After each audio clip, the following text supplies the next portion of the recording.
सोलापूर स्थानिक स्वराज्य संस्था विधान परिषद निवडणुकीच्या मतमोजणीला थोड्याच वेळात सुरुवात होणार आहे. जिल्ह्याचे लक्ष या प्रतिष्ठेच्या लढतीकडे लागले आहे. मतमोजणीसाठी सर्व तयारी पूर्ण झाली असून सुरक्षा व्यवस्थाही कडक करण्यात आली आहे. आपण मतमोजणीची ही दृश्य राजनीती चॅनलच्या माध्यमातून पाहत आहात.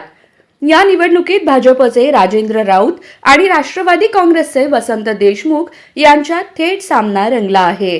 मात्र या निवडणुकीकडे पालकमंत्री जयकुमार गोरे आणि खासदार धैर्यशील मोहिते पाटील यांच्या प्रतिष्ठेची लढत म्हणून पाहिले जात आहे. सकाळी 8 वाजल्यापासून मतमोजणीला प्रारंभ होणार असून निकालाकडे संपूर्ण जिल्ह्याचे लक्ष लागले आहे. दोन्ही पक्षांच्या कार्यकर्त्यांमध्ये उत्सुकतेचे वातावरण आहे.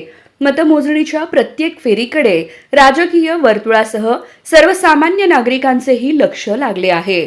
निकालाआधीच भाजपचे उमेदवार राजेंद्र राऊत यांच्या विजयाचे बॅनर सोलापुरात लागले आहेत.